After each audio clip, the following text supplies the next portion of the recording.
Hello everybody, hope you're doing fantastically well. It is Connor here and we are back with another One Leeds video. We are back with the rumour mill. Yes, and this could be the day that Leeds United signed Maximilian Wöber from RB Salzburg. It is going around, everybody, and I thought I'd jump on a live stream. It's my day off, and I've not done a live stream in a long time. So here we are. We're not pre-recording anything. I want to get your thoughts.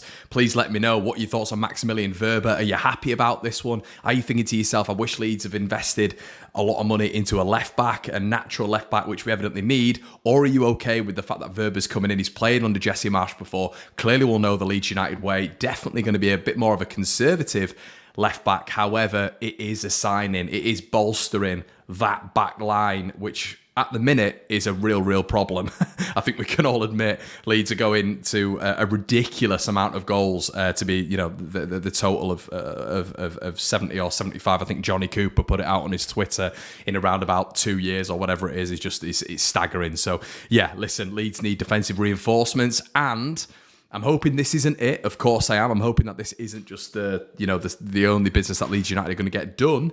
However, if this is, like I just said, if this is the start of something, we are 2nd of January, Leeds to make a signing.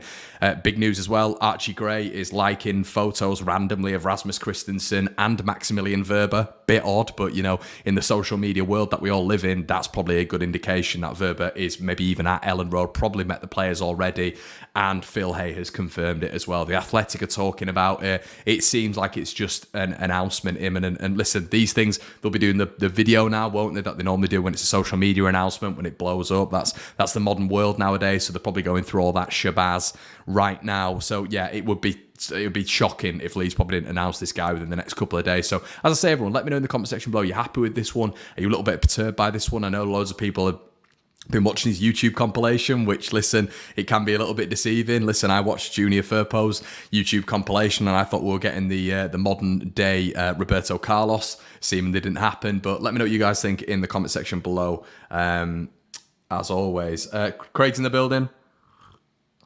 Let's hope it doesn't stop now. We need more signings, says Craig. I like the look of this player, Connor. He looks better in left back than what we got. Than what we got. Looks strong defensively and quality going forward. To be honest with you, Craig, naturally it's going to be better than what we've got. So if you're upgrading in positions, that's good. I was saying that in the summer when it came to Mark Rocker. I was looking at Mark Rocker and Matthias Klick, and I thought Mark Rocker was an upgrade. I still think he's an upgrade. So yeah, upgrading in those positions is absolutely pivotal for Premier League survival, for Premier League progression, and just generally success. So yeah, that's massive. I think it's very good that we've upgraded in a position. Maybe I'm just a little bit perturbed, as I've said, at the fact that he's only recently been moulded into a left back. And what happens now, in your guys' opinion, to Pascal Struijk? Because do you guys align with what I'm thinking? I think he's going to be dropped. That's what I think. I mean, maybe I'm being a bit unrealistic there, but with the scenario, if Wöber is to come in, obviously he's got to earn his place. I know there's a lot of you guys will be saying no chance Pascal's dropped, and I'm in the same boat. He shouldn't be dropped. But I just cannot see Jesse Marsch dropping Liam Cooper. John says, we have to welcome a squad addition. Heard about the return of Pedraza. I have, yeah, obviously Pedraza. I think he's still at Villarreal, isn't he? But yeah, there's been a lot of chat recently about Leeds United going back in for Alfonso Pedraza. Obviously, he didn't really make a massive impact at Leeds United in Gary Monk's time. But yeah, I mean, yeah, he's been very successful, hasn't he, under Unai Emery and other managers when he's been at Villarreal. Afternoon, Connor. Hi, Harry. Hope you're well. More bodies can only be a good thing. Can't disagree, buddy. Yeah, and everyone as well, Happy New Year. Happy New Year. I hope you and your family are doing okay. If you wouldn't mind smashing a like on this video, we're trying to bring the rumour mill to you guys every single day to keep you updated. This isn't a show normally where we'll give you breaking news, but I know a lot of people and on social media, and that's why you come to my channel, because you want to see the latest things. I'm here to provide that and a little bit of discussion. Good afternoon all, and Happy New Year, says Katrina. First Pack says, I understand our need for a striker, but considering Rodrigo has almost scored as many goals this season as Wolves, have we surely need the defensive improvements more? Yeah, I don't think there needs to be a comparison, First Pack, but I understand what you're saying in terms of priority. I would probably argue against that, just in terms of us needing a striker in the summer. We need a striker in the summer. There's an argument we've needed a striker for 2 years. Patrick Bamford's consistently injured. Patrick Bamford, for me, will never be at the same level as he was for one season. Again, ages against him, injuries against him. We know the body sort of breaks down in football terms to what, when you get to 31, 32 and you start picking up injuries and all this sort of stuff. Bamford's 28, 29 now. I can't ever think he's going to get back to those levels. And do you know what? He's still in the top 6 when it comes to big chances missed, which is staggering because he's played about 4 games this season. But I just don't think he's that efficient in front of goal. I think we need to go out and get a signing up front. I really think that's pivotal. Someone who can link the midfield and the attack. Someone who can run in the channels and really cause defences problems. I mention Shay Adams all the time. I really don't understand why people have gripes with him. They always throw his goal statistics at me, which I can understand because that is the primary job of a striker. But the primary job of a striker is also in this modern era to provide so much more than just goals. And Shay Adams still gets goals. He's not prolific at all. I understand he's playing at Southampton now. I get that. But, he started his career at Sheffield United. Would he want to move back up north? That could be appealing to him. And I tell you what, everybody, how to strip a rival's asset. We saw that with Newcastle last year when they stripped Chris Wood away from Burnley. How incredible would it be if Leeds were to go to Southampton with an offer that they can't refuse, and Leeds go and get Shay Adams and strip them of an asset? I think that would be a really good tactic. I can't ever see Leeds doing that because we're not bullish in the market at all, I don't feel. But listen, I think Shay Adams would be a really good addition for that number 9. But I think when we're playing this direct football first pack, the problem is Leeds are so bad under pressure. We see them give the ball away so often that you have to have a front man up there to be able to retrieve the ball, hold it up, win a free kick, link play. Rodrigo isn't that style of player, unfortunately. Listen, he's got goals, of course he has, but I think a striker in this team would improve the side so much. I really, really do. Good news, says Tashin, regarding the news of Maximilian Wöber, but getting the fee in our system will still hinder us no matter if we've got the best defenders in the world. Yeah, I couldn't disagree with that, to be quite honest with you. Mike says, when's the debrief back, Connor? It will be back tomorrow, Mike. I said that on last week's episode when Gabe was introduced to the channel. I hope you guys all enjoyed Gabe's introduction. I thought he did really well, and Gabe will be making more and more appearances every single week, so that's great to know.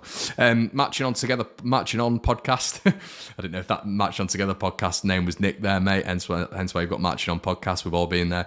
We'd have turned a lot of draws into wins this season if we had a better finisher.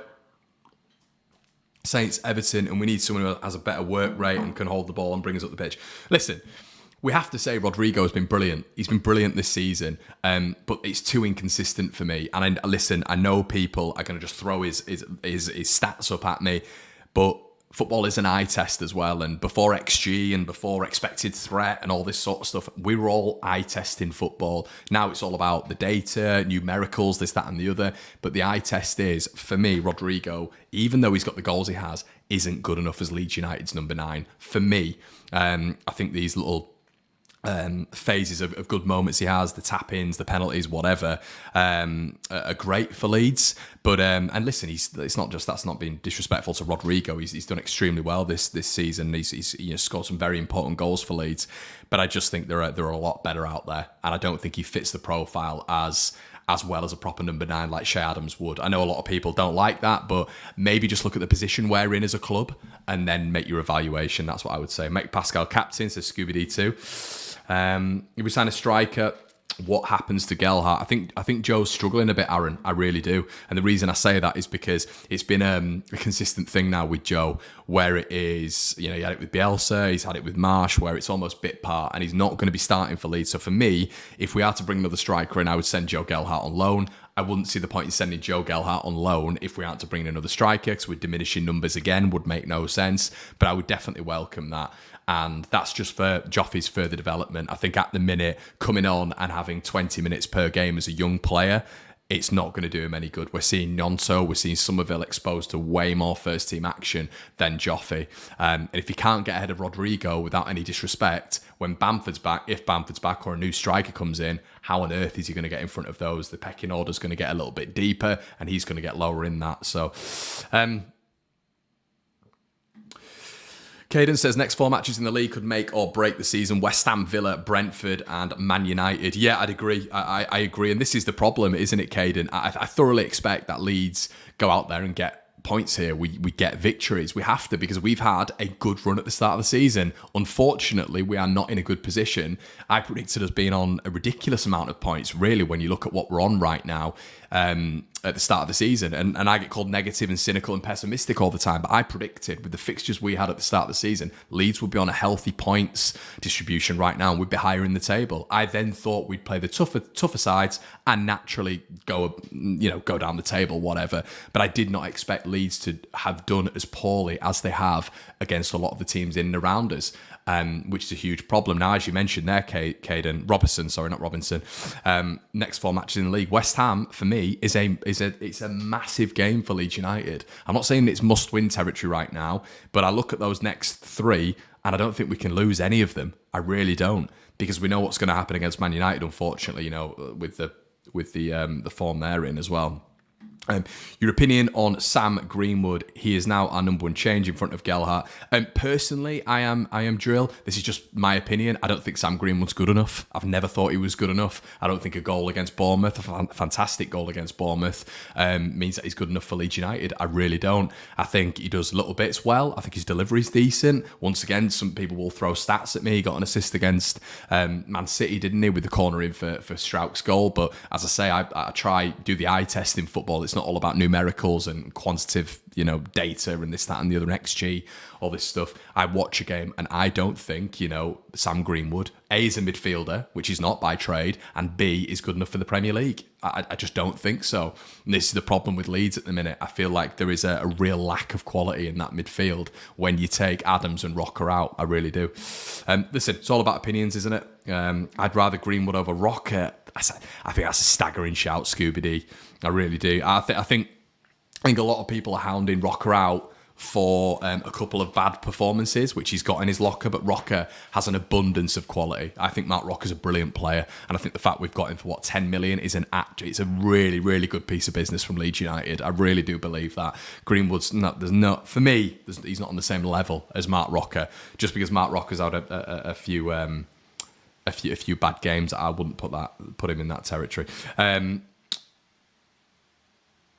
Yeah, Greenwood's set-piece delivery is probably the best in the club. I'd agree. I'd say, John, that the amount of free kicks the lad's taken, and they've just blazed over the bar when we were expecting something from a good distance as well. Good height on the opposition wall, 20 yards out. I think, the set-piece delivery in terms of whipping it into the box is great from a corner, but I do think, for someone who's supposed to be a dead ball specialist when it comes to free kicks, I don't think we've seen enough of that. However, I'm not saying he's a great central midfielder because he's good at free kicks. There's a lot more that needs to come for me in terms of a central midfielder than just being good at putting the ball into the box.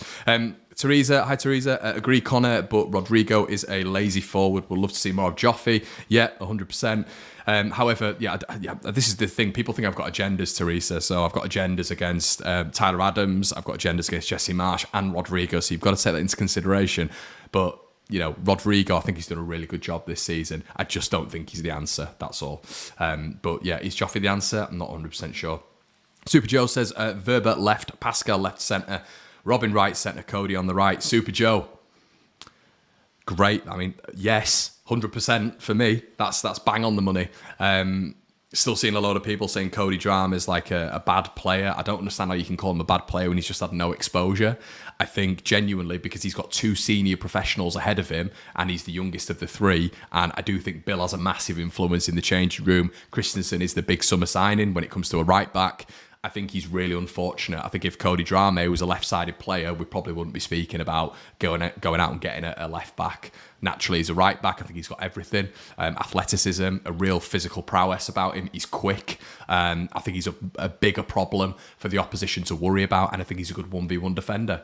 So I think he's better than Luke Ayling. I really do. Overall, I thought Luke was getting twisted up against Newcastle the other day. Obviously, Rasmus came on, got twisted up by St. Maximan. I'm not judging them just on that performance, but I do think you see that regularly when it comes to both of them and 1v1 defending. I'd have loved to have seen Cody Drame up against St. Maximan or whoever it was out. I think Almiron was on the other side, wasn't he? And just to see how he'd have done. That'd have been really, really interesting. I think he's more than good enough, hence the clubs that are after him.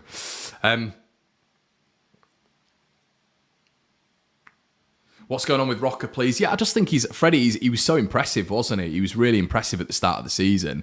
And I think just sometimes if your team goes through a dip, you go through a dip as well. It's a natural succession, really. If everybody else around you is playing poorly, I think you naturally play poorly as well. I'm not blaming everybody else, but I think Marc Roca has come from an Espanyol side, a Bayern Munich side, who are levels above this Leeds United side in terms of quality.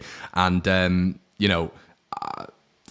I think maybe that's been a bit of an adjustment for him, but I think from his own personal performances, I think Man City was his worst in a Leeds United shirt. I thought he was the worst player on the pitch, but there was a lot of people who were lifting Greenwood up after that. And I know Rocker is a senior professional, I understand that, but people throw the assist at me, of course, but I thought Greenwood was poor. I thought he was giving the ball away a lot, but Greenwood gets a lot more leeway because he's a young lad, and he's come through the academy and all this sort of good stuff. But yeah, Rocker's having a poor one at the minute, and he needs to get back. But I don't think he's badly out of form. Michael Watson says, "Afternoon, Connor, mate. How you, bud? 472 actually in the building right now, guys. As Michael says, slap a like on it, because if you do that, it just shows higher in the algorithm. It means more people come to One Leeds, and that's good for us all, isn't it? So." Rocker's recent form, says Andrew, is just a dip. A win or two, I reckon his form will come back to the standard he had towards the end of the season. Yeah, I'd agree with that. But I really rate Rocker. You guys know I really rate him. I think he's an intelligent football player. I think he's got a wonderful left foot. I would actually like to see him on more free kicks. It's irritating me that he's not grabbing the ball and being a bit more assertive there. I do think he's a good tackler as well, a good breaker up of play, even though he gives away stupid fouls sometimes and picks up a yellow card. But I think the amount of pressure and the amount of time Leeds give the ball away, and the fact that we only play centrally, Marc Roca can't get the ball and distribute it like he would have done at Bayern Munich, like he would have done at Espanyol. Everything has to be central, everything has to be compact, everything has to be narrow. So that's taken away from his game, as it did with Calvin Phillips. Took a lot away from his game. Tyler Adams, Brendan Aronson, all of these players have played in that narrow system before. That is a lot of adaptation, because many clubs in this in the European sphere don't play that style of football anymore. So Marc Roca, the adjustment will be there. If you're compact and narrow all the time, and the opposition tries to nullify you by adding more bodies into the midfield, you've got no time on the ball. Absolutely no time on the ball. So it's very, very difficult. You have to be a top midfielder to really be successful in this system for me, which is I think a problem with the standard of player we have. Afternoon, Connor, and Leeds fans everywhere. Hiya, mate.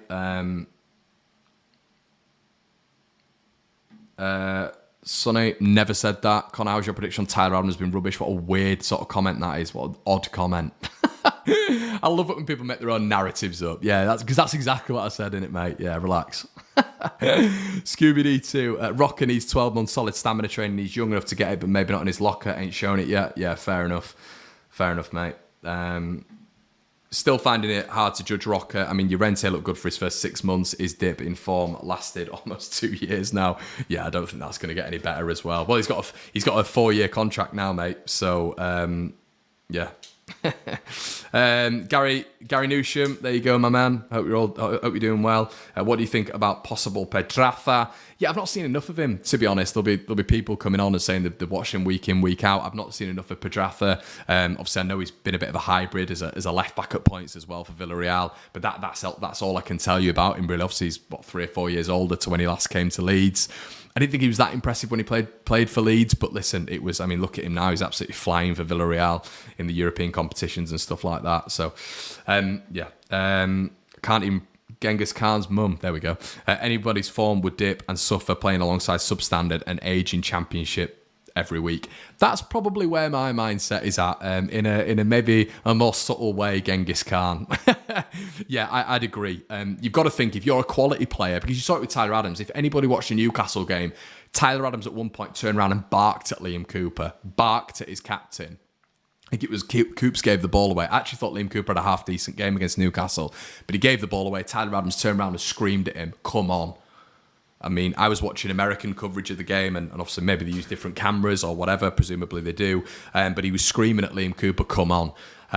So, when you have been surrounded with Weston McKennie and Yunus Musa and players like Timothy Weah in the American setup, and now, without any disrespect, you are surrounded by Adam Forshaw, Matthias Klick, Luke Ayling, play like Liam Cooper. It's going to be difficult. There is a lot of Championship players there who've done amazingly well for Leeds, but for me, a lot of that group are not Premier League footballers. So you've got players who've been at top clubs. Matt Rocker's another example. Been at top clubs, and then they've transitioned to Leeds United, where we can't keep the ball. And you can't pin that on Tyler Adams. You can't pin that on Mark Rocker because their passing success rate. You forget Mark Rocker's passing success rate and his accuracy and efficiency rate was in the top 5 in the Premier League for about the first 12 games.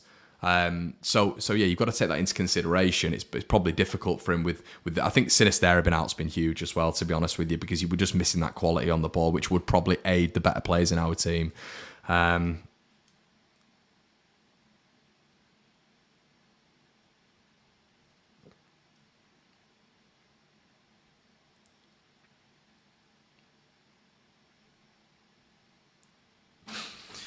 Can't understand why Marsh always takes off the same players when making subs. Our reasoning behind this, I don't think so, Mike. I just think maybe it's just a situational thing in game, mate. I can't imagine there's pre-planned subs. I don't know if people do that anymore. I know they used to do it back in the day in the 80s and 90s. There was pre-planned subs pretty much every game, but yeah. I'm not 100% sure. It does seem like the same bodies, but it's not like we've got a huge array of quality that can come on, though, really, have we? Caden's back in the building. There's a small sample size from the first back from the World Cup. It seems Aronson isn't 100% to me. I do like Aronson. I do. I think his pressures per 90 are very high. If we just look at the data, he's always willing to press and stuff. I'd like to see more from Aronson on the ball, and yeah. I think his efficiency on the ball is a little bit poor. I think, when we're getting into good spaces, I think sometimes he makes the wrong pass. And yeah, I think, we talk about Mark Rocker and all this sort of stuff, and I think there's a highlight on Rocker at the minute because obviously he was dropped for the last game. But I think Aronson's out of form as well. I don't think we're seeing much from Brendan. I think running around and pressing is amazing, but we need to see more on the ball for me. A lot more on the ball from Brendan Aronson. Sometimes I feel he's a little bit slight, goes down a little bit easily, and the refs just ignore it. I don't know whether or not that's because we're not a top 4, top 6 side, but the refs just seem to ignore it every time he goes down. So yeah, staying on his feet and probably better ball efficiency for me is where we maybe see a little bit of a better Aronson at the minute. Just my thoughts on it. As George says here, I like Aronson, but his shooting is very poor. It is, and I think it just holds onto the ball a little bit too long. I like him. I like him, of course I do.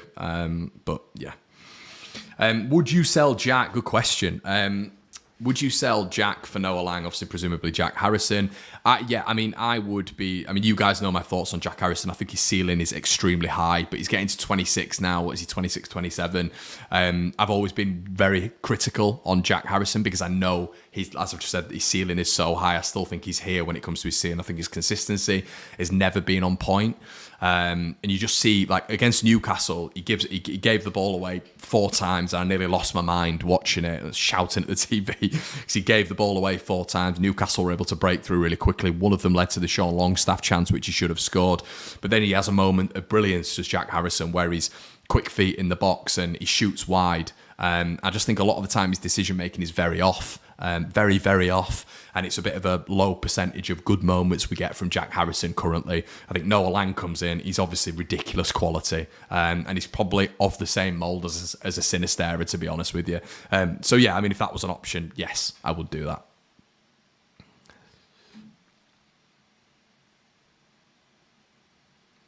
Does Noah Lang's ability cancel out his poor attitude? Maybe that's why he's not moved on yet. Noah Lang obviously is 23 years old. Yes, marching on podcast all day, mate. All day. Yeah, 100%. Because we've kind of got depth out wide now, I feel. Out wide, we have got depth. Shay Adams and another midfielder. Yeah, I'd like to think that the club have maybe thought about that. I don't know. Maybe they haven't. They probably haven't. But yeah, exactly. Philip. 40 million Harrison pays for Lang and Wöber. It's just a lot about using it. I don't think we had a bad summer. I really don't think Leeds had a bad summer when it came to recruitment. I just don't think we did enough. And that was always going to bite us. And I kept getting called greedy because people were getting really excited by the signings that we've made. Connor, you're greedy if you want another central midfielder. You're greedy. You're never happy if you want a striker. You're never happy if you want a left back. Firpo's just played really well against Blackpool. Like, It's just the expectations and the standards and maybe predictions which will never be right for me when people, are happy going into the season light just because we brought in some nice shiny first additions for the starting 11, because the starting 11 doesn't stay the starting 11 because injuries happen, international breaks happen, suspensions happen. You have to fill out the squad, and we didn't do that in the summer. The additions we brought in, I thought were good additions. I was happy, but we didn't do enough, and we're still seeing the same thing now. And that's why with Wöber, I'm happy, but at the same time, if this is it, it's been another shocker of a January window. So we'll have to wait and see that. But yeah, anyway, to just close out, guys, on Wöber, it looks like he's a good set-piece taker. As I say, a little bit conservative, but that comes from his centre-back tendencies, which is, he's naturally going to be willing to defend a lot more than he is attack. I think in the new modern way of playing, you need full-backs to get forward and defend as well. I think there's a lot of concern with Wöber in terms of the long-term progression of Leeds United when Jesse Marsch does leave, which will happen. Managers do rotate, they do get sacked, unfortunately, even if people don't want to believe that. That happens. Does Wöber fit into a more expansive, wide, possession-based system? That's the question. He's been harked into a Red Bull system since he's left Sevilla. We've now got Brennan Aronson, Tyler Adams, Christensen, who've all been in this RB setup, and I can understand, I've seen it in the YouTube comments, people getting a little bit concerned that we are getting so set up for a Red Bull system when potentially Jesse Marsch could be sacked this season. I'm not saying that will happen, but there almost has to be a perfect balance between RB players, Jesse's players, and players that are going to be sustenance for the future as well, and who can play in a system which is going to be more popular, and it's going to be, evidently the next manager who comes in, I think he's going to be far away from the Red Bull system. So you need players who are going to fit in anybody's plans for me. That's how you recruit. That's long-term successful recruitment for me. But yeah, we'll have to wait and see on that one. Could be wrong, but guys, let me know what you think in the comment section below. Really happy to have you here today. Thank you. 607 of you in here at 1 p.m. Make sure you like the video before clocking off. If you want to watch all again, you can go back on the replay. Head to the Patreon account if you want some bonus content. We've got a video on there from yesterday. We'll get some more transfer stuff on there as well. I'll be back with you tomorrow, everyone. Have a good one. I'll see you in a bit. Cheers.